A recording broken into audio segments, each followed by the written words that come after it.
With the arrival of spring in 1941, the Germans were ready to bail out the Italians from the messes they had gotten themselves into in Greece and in Egypt.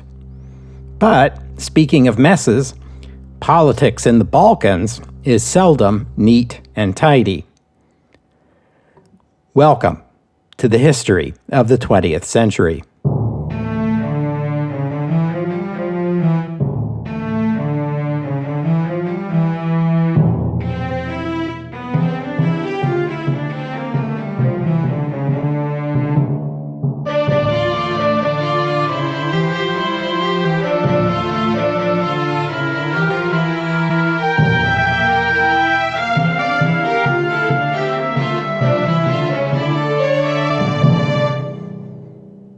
Episode 342, Operation Marita. I've already told you about the back and forth in North Africa between the Italians in Libya and the British in Egypt. After some initial reluctance, the Italian side agreed to accept a German reinforcement in the form of a panzer corps commanded by Erwin Rommel. Rommel ranked as perhaps Hitler's favorite military commander following his dashing escapades in France, where he had turned Hitler's planned surprise assault through the Ardennes into an astonishing reality.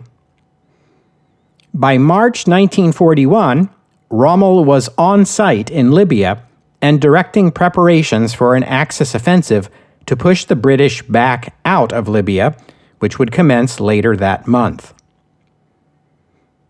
Then there was the other problem, the disastrous Italian decision to attack Greece. Months of fighting had led to a humiliating Italian withdrawal.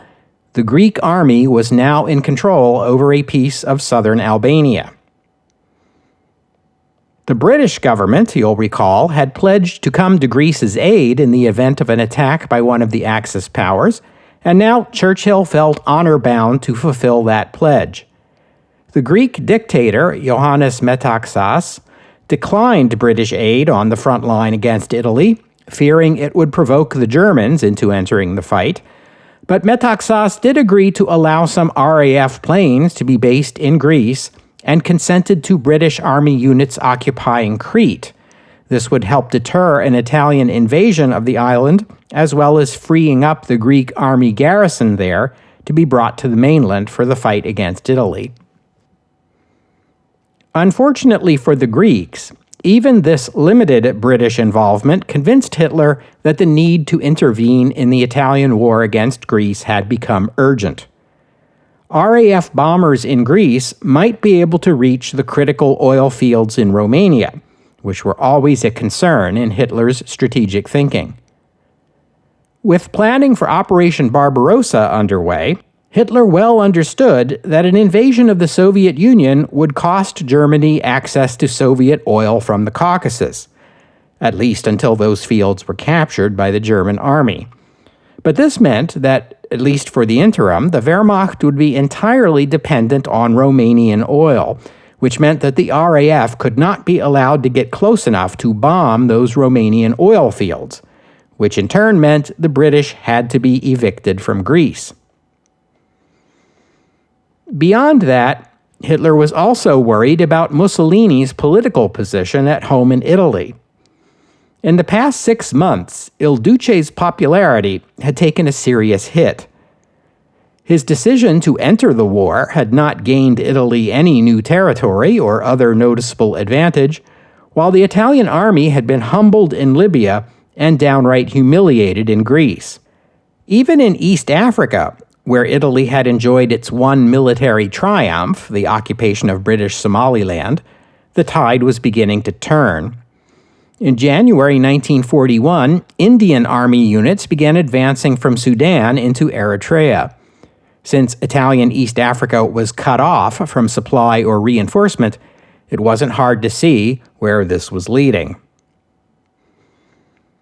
In the past half year, Mussolini had led his nation from disappointment to disappointment to disappointment, and the Italian people were getting tired of it.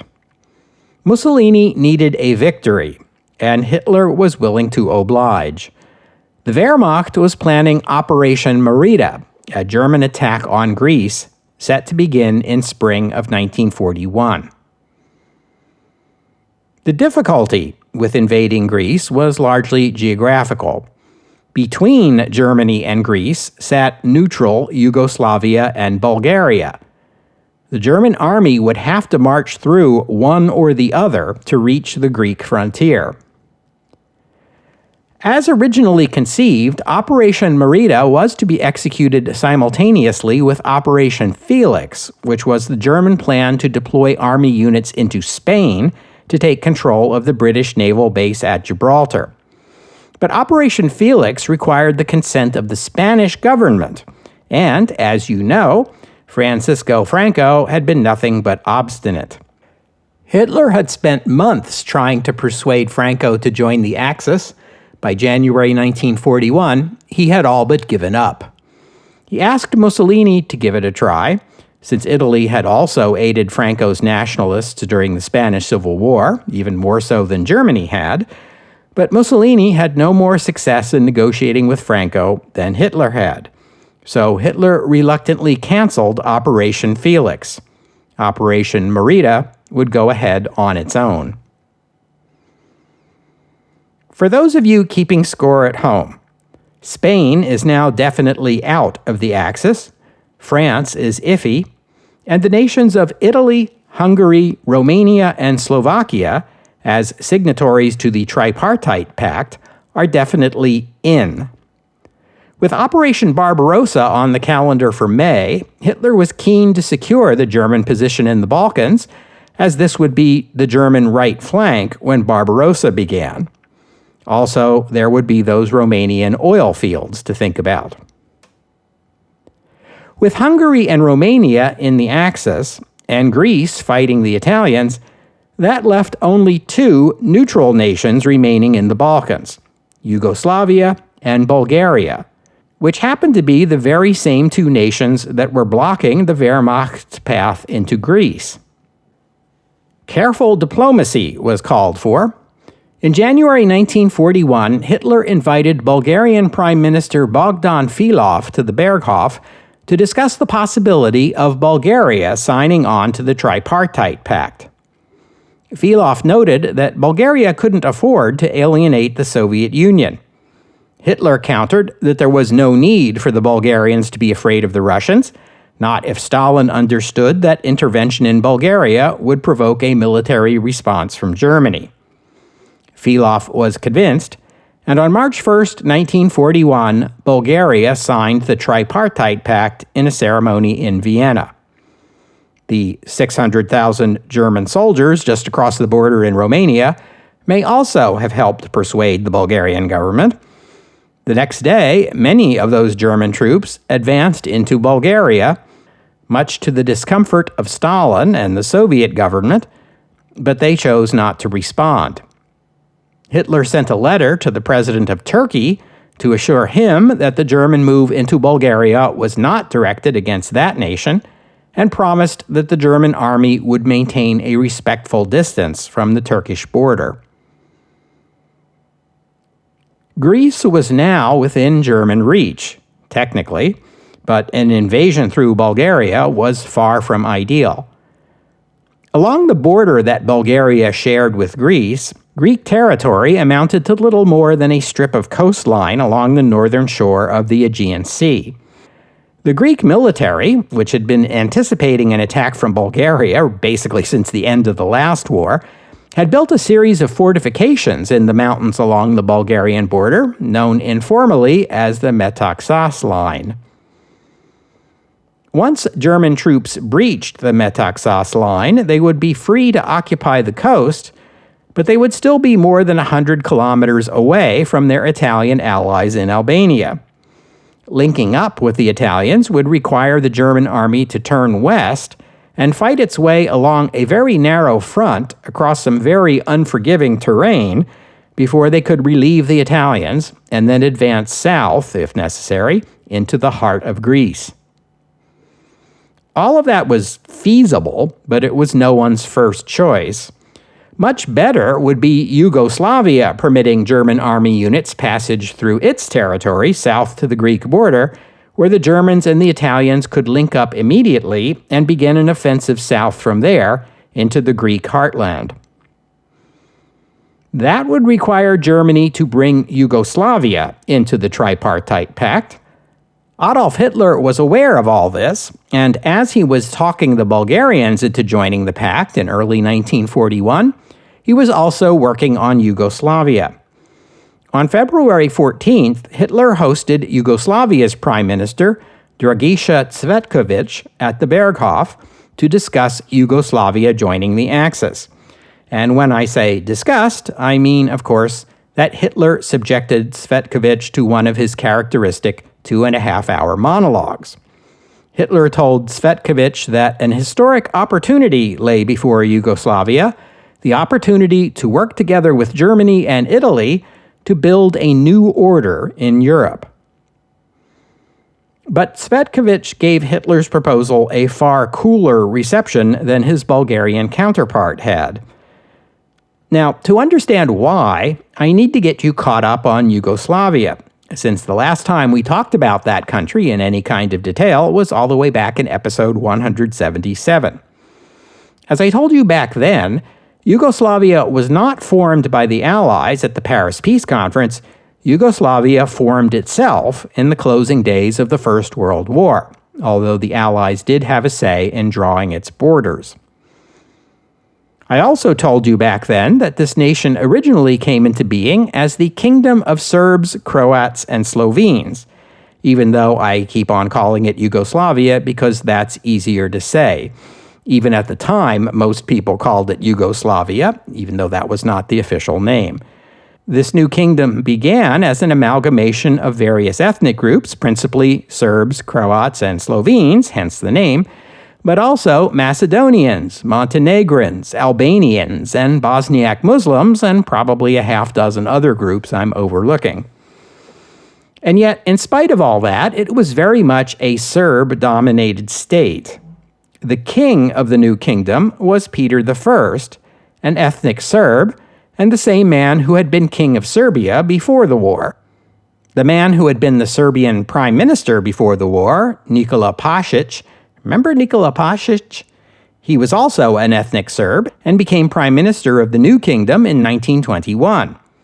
Belgrade, the capital of Old Serbia, was the capital of the new kingdom. When this new kingdom was proclaimed, King Peter I was 74 years old and in poor health. His son and heir, Prince Alexander, served as his regent until the king's death in 1921. Afterward, Alexander ruled in his own name as King Alexander I. While the other ethnic groups in the kingdom were resentful of Serb domination, the Serbs saw it as only natural. Just as Prussia had been the state that led the way to a united Germany, or Piedmont Sardinia had been the state that led the way to a united Italy, Serbia naturally would dominate the new state, just as Prussia did in Germany and Northerners in Italy. What's the problem? The kingdom's Croat minority took a different view. They consistently voted for the Croatian Peasant Party in parliamentary elections, a party that advocated Croatian secession from the kingdom. In Parliament, the Croat deputies used parliamentary tactics to obstruct passage of bills and frustrate the will of the government. You may recall that minority groups within Austria-Hungary did exactly the same thing in the years leading up to the First World War. Tensions between Croats and Serbs in the kingdom escalated through the 1920s, reaching their peak in June 1928, when a Serb deputy drew a Luger pistol in Parliament and shot 5 members of the Croatian Peasants' Party, killing 3 of them, including the party leader. Rioting followed, and the kingdom seemed to be on the brink of civil war, when King Alexander stepped in on January 6, 1929, to prorogue Parliament, abolish the Constitution, and rule the country as a dictator. This period is known as the January 6th dictatorship.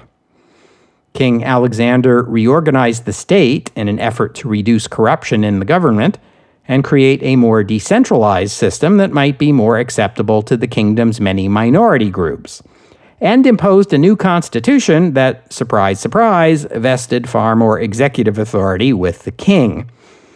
This is also the moment when the king changed the name of the country officially from the Kingdom of Serbs, Croats, and Slovenes to the Kingdom of Yugoslavia, and thank goodness for that. As I said, the kingdom was already known informally as Yugoslavia. Alexander simply made it official. These changes only irritated the Croats further, so the new government cracked down on the Croatian Peasants' Party, leading to the formation of the Ustasha, a Croat nationalist movement dedicated to the establishment of an independent Croatian state. To get a feel for the organization, here's a quote from the first issue of their newspaper, published in 1932. "The knife, revolver, machine gun, and time bomb. These are the idols, these are bells that will announce the dawning of the resurrection of the independent state of Croatia." Well, Yugoslavia's neighbor Italy was also hostile to the Yugoslav state because of Italian claims to the Dalmatian coast. And so fascist Italy supported the Ustasha, and they repaid Italy by embracing fascist ideology. The Ustasha began a campaign of terrorism within Yugoslavia, and they weren't the only ones. Another organization, the Internal Macedonian Revolutionary Organization, or IMRO, was doing the same thing as part of a fight for autonomy or independence for Macedonia. The IMRO had been around since 1893. Initially, they were fighting against the Ottoman Empire. By the 30s, the IMRO was supported by Bulgaria and was targeting the government of Yugoslavia. The Ustasha and the IMRO often worked together in a sort of loose alliance. In June 1934, an assassin aligned with the IMRO shot and killed King Alexander while he was in Marseille. The king had come to France to sign an alliance agreement. The French foreign minister and former prime minister, Louis Barthou, also died in the attack when he was struck by a stray bullet fired by a policeman. The assassination came as a shock in Yugoslavia and created resentment against France for its failure to protect the Yugoslav king. Relations between the two nations became strained. With King Alexander's death, his 11-year-old son inherited the crown as King Peter II. The late king's cousin, Prince Pavle, or Paul, would act as regent. Relations between Yugoslavia and Italy continued to deteriorate as well. As you know, in 1940, Mussolini considered making war on Yugoslavia before deciding to target Greece instead. So when Prime Minister Cvetković, an ethnic Serb, visited the Berghof in February 1941 and listened to Hitler's pitch, you can understand that he would have reservations. Yugoslavia was dealing with a low-grade Croat insurgency in its north and a low-grade Macedonian insurgency in its south, the first supported by Italy and the second by Bulgaria, both of which were aligned with Germany. That's in addition to the fact that Italy has territorial claims on Yugoslavia. And also don't forget that in the last war, Britain and Russia had defended the Serbs against Austria, which was attempting to annex Serbia with the blessing of Germany. When you consider all this, it becomes easy to understand why Cvetković was reluctant to do a deal with the Germans and Italians against Britain and against Russia's interests in the Balkans. But Hitler had one more card to play. He invited the Prince Regent to the Berghof to discuss the pact and told Prince Paul that a German invasion of Greece was imminent and proposed that if Yugoslavia signed the Tripartite Pact and allowed German military units to transit Yugoslavia on their way to attack Greece, Germany, in return, would grant the Greek port city of Thessalonica to Yugoslavia after Greece was defeated. This was tempting, but the prince was able to wrangle an even better deal out of Hitler. Yugoslavia would sign the Tripartite Pact with 3 reservations. First, military units of other Axis nations would not be permitted to enter Yugoslav territory. Second, Yugoslavia would not be obligated to render military assistance to other Axis powers. Third, other pact members would honor Yugoslavia's current borders, an important provision considering that Italy, not to mention Hungary and Bulgaria, all had territorial claims against Yugoslavia. Under this deal, Yugoslavia would still get Thessalonica. You might reasonably ask, given all these reservations, are Hitler and the Axis nations getting anything out of Yugoslavia at all? Well, Germany would have guaranteed access to Yugoslavia's exports, and at least this way, Yugoslavia was declaring its independence from Russian or British influence. On March 25th, Prince Paul traveled to Vienna to meet with Hitler and sign the agreement. It may not have been much, but it was something. Roughly 36 hours later, tanks were rolling down the streets of Belgrade. Prime Minister Cvetković was taken into custody and forced to resign. The Yugoslav military overthrew the civilian government, replacing it with a government of national unity. They also ordered the regency ended and the 17-year-old king to assume the full powers of his office. The king learned of his new status the same way his subjects did when he heard it announced on the radio. Yugoslavia renounced the Tripartite Pact less than 48 hours after signing it. The pact had not been popular with the public, and thousands now took to the streets in Yugoslav cities to demonstrate in favor of the coup.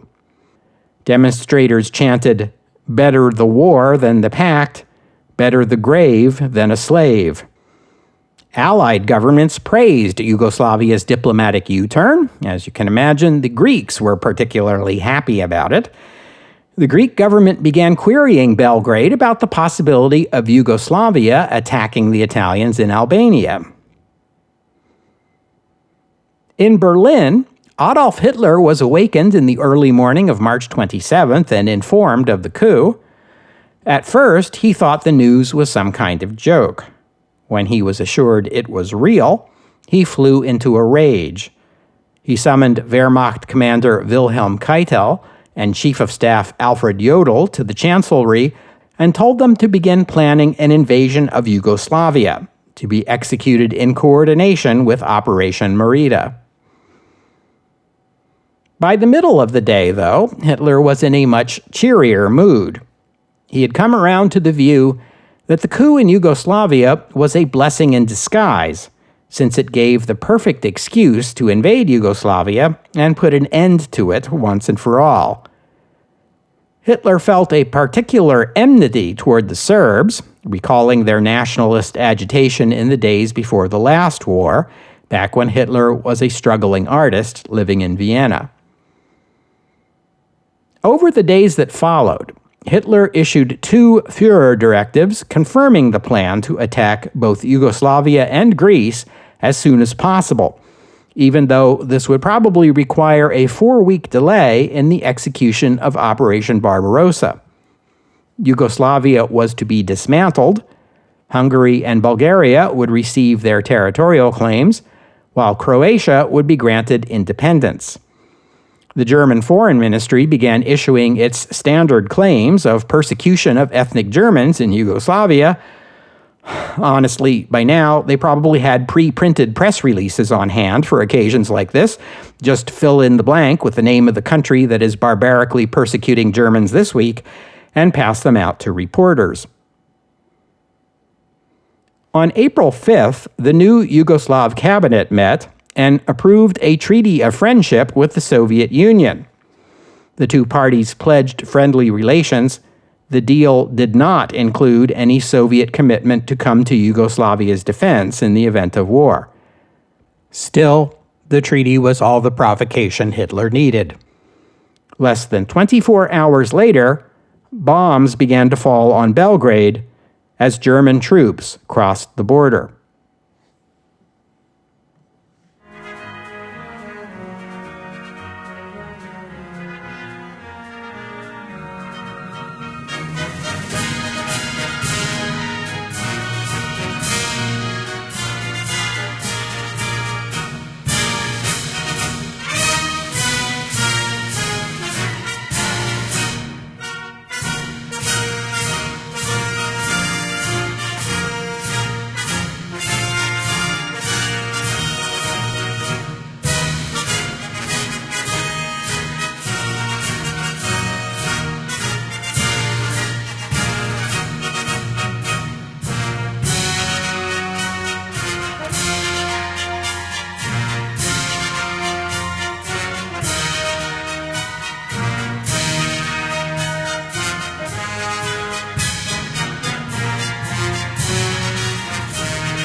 I'm going to defer the story of the German invasion of Yugoslavia until next week, because first we need to look at this invasion in the context of what was going on elsewhere. And by elsewhere, I mean Greece and North Africa. In Greece, the Italian invasion from Albania had been stymied, and the Greek army had advanced into southern Albania. That had happened last fall, and the front had been quiet over the winter. I already mentioned that Winston Churchill offered Greek dictator Ioannis Metaxas British army units to help defend Greece, but Metaxas refused them. Metaxas wanted 9 British divisions. He calculated that anything less than that would provoke the Germans without providing Greece sufficient forces to defend itself, and therefore would be worse than doing nothing. 9 divisions were out of the question for the British, so here we are. Metaxas did agree to host some units of the RAF, and that turned out to be enough to provoke Hitler into attacking Greece anyway. But Metaxas died suddenly in January 1941. Greek King George II appointed Alexandros Kourizis, the governor of the Bank of Greece, to succeed him. The British and Greek governments were by this time both aware of the German military buildup in Romania and then Bulgaria, clearly indicating that a German attack on Greece was in the works. The new Greek government now calculated that in these circumstances any help was better than no help. The Greeks approved a British plan to deploy 2 infantry divisions and an armored brigade to aid in the defense of Greece. And where were these British reinforcements seconded to the defense of Greece going to come from? They would be detached from the Middle East Command. This is the command responsible for the North African front. By February 1941, as you'll recall, the British had overrun western Libya, the Italians had retreated all the way to Tripoli, and the Germans had dispatched an armored corps to North Africa to assist their hapless ally. The British offensive in North Africa advanced about halfway to Tripoli, but now it was the British who had to deal with a long supply line through the desert. The British 8th Army in Libya had to pause its advance to refit and resupply. The British Armored Division and Australian Infantry Division garrisoning the British-controlled portion of Libya were withdrawn to Egypt for refitting. These experienced units were replaced by new formations of inexperienced soldiers, the British 2nd Armored Division, minus 1 brigade that was sent to Greece, and the Australian 9th Infantry Division. The quote-unquote British force sent to Greece was about half New Zealanders and Australians. Can you say Gallipoli? Maybe I'm being too cynical. In fact, these eager New Zealanders and Australians were thinking not of Gallipoli, but of a different analogy from the previous war, the successful 1918 Allied offensive into the Balkans that had triggered the collapse of the Central Powers. British officers in the region had a third historical analogy in mind, To them, this deployment to Greece bore an uncomfortable resemblance to last year's ill-fated Allied intervention in Norway. The Churchill government insisted on the deployment anyway, since Churchill felt honor-bound to aid a small country in distress, and to demonstrate to the world generally, and especially the United States, that Britain was serious about winning the war. On the south shore of the Mediterranean in North Africa, the Italian army in Libya all but collapsed after the British offensive west from Egypt in December 1940. The Italian commander, Marshal Rodolfo Graziani, aware that the British forces were running roughshod over his own units, panicked and decided to abandon most of Libya and concentrate on defending Tripoli, Libya's most important port, and where most of the Italian army's supplies were brought ashore.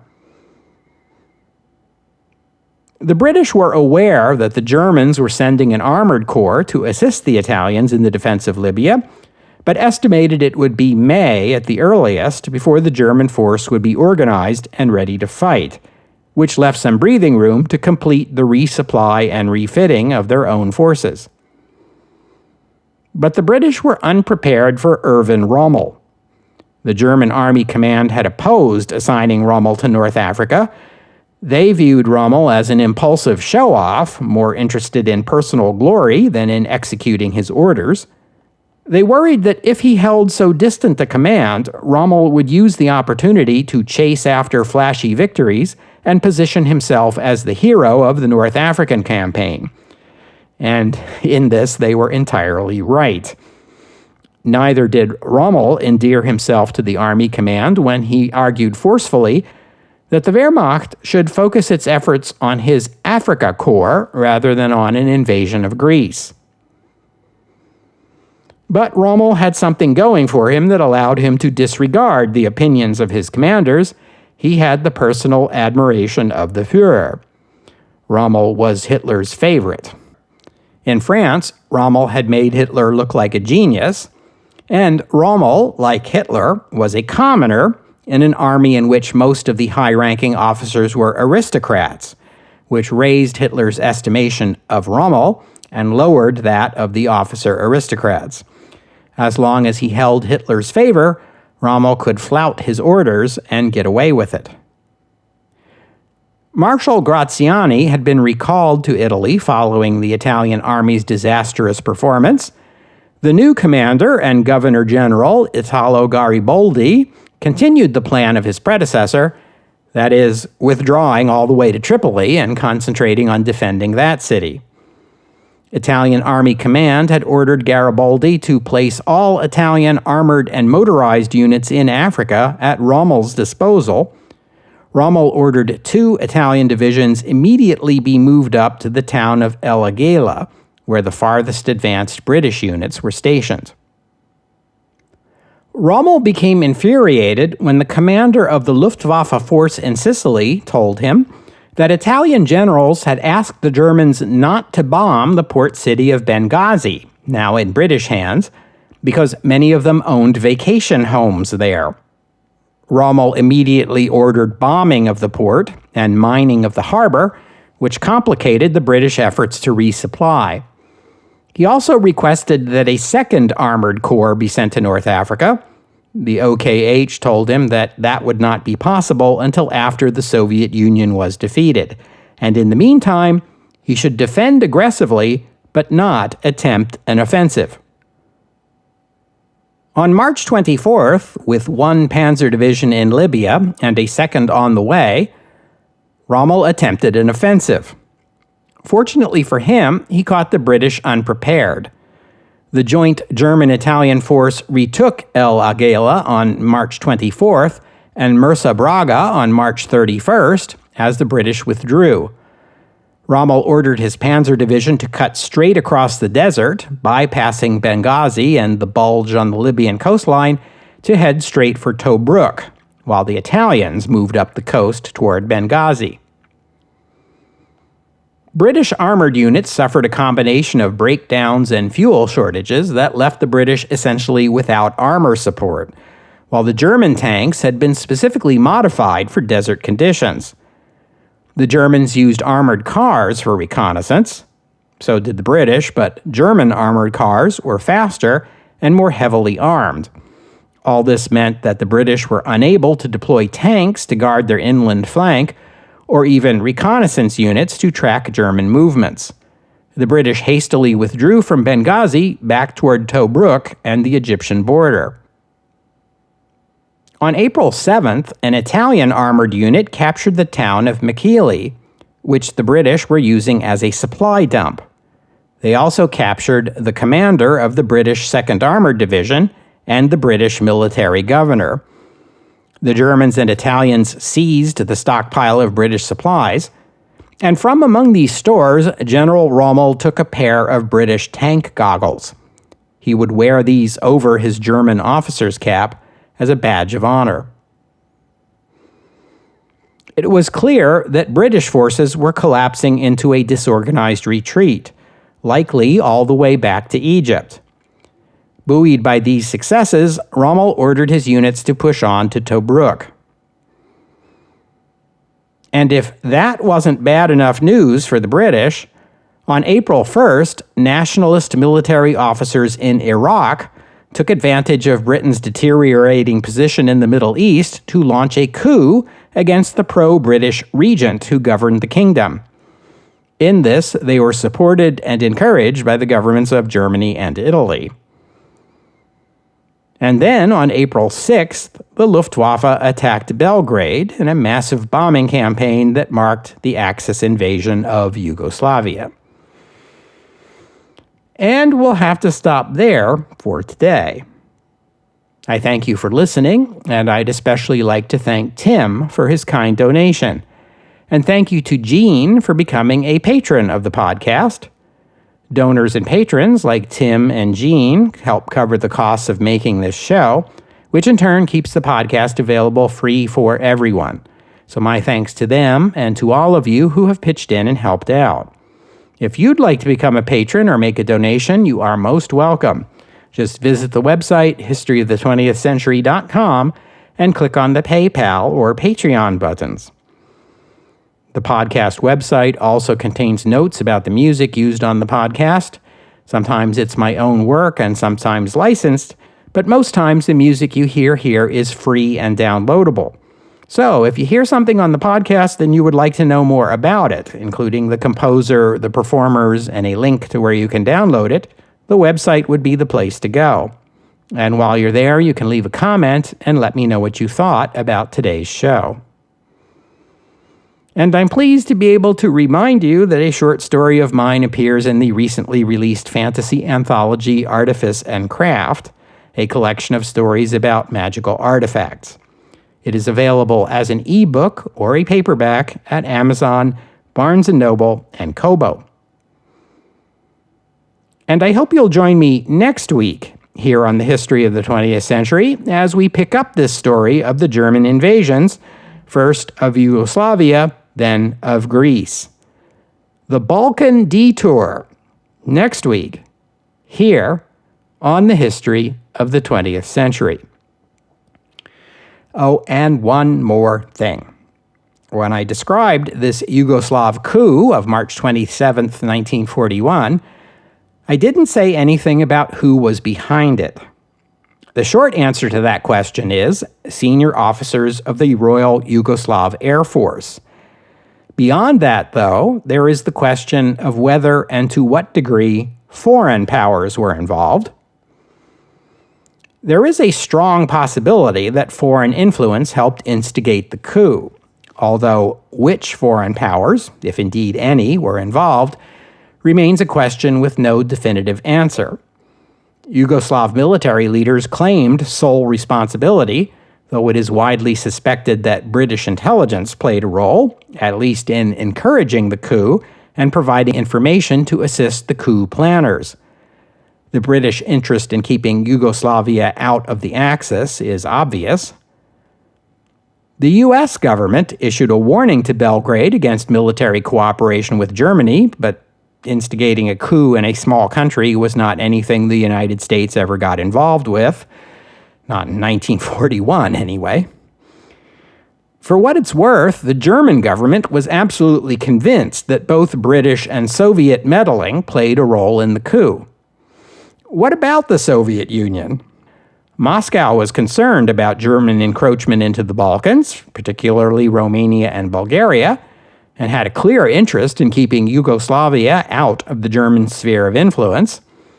Some allege that Soviet military intelligence was involved in the coup. There is no sign that the Communist Party of Yugoslavia participated in the coup itself, although Yugoslav communists were major participants in the demonstrations that took place afterward in support of the coup. So there you have it. The answer is unclear. It was equally unclear to the leaders of the Yugoslav resistance following the fall of Yugoslavia. Resistance to the Axis occupation was strongest by far among Yugoslav Serbs. Mutual suspicions over Soviet versus British influence led to the resistance becoming divided between the royalist Chetniks, supported by Britain, and the Communist National Liberation Army, supported by the Soviet Union.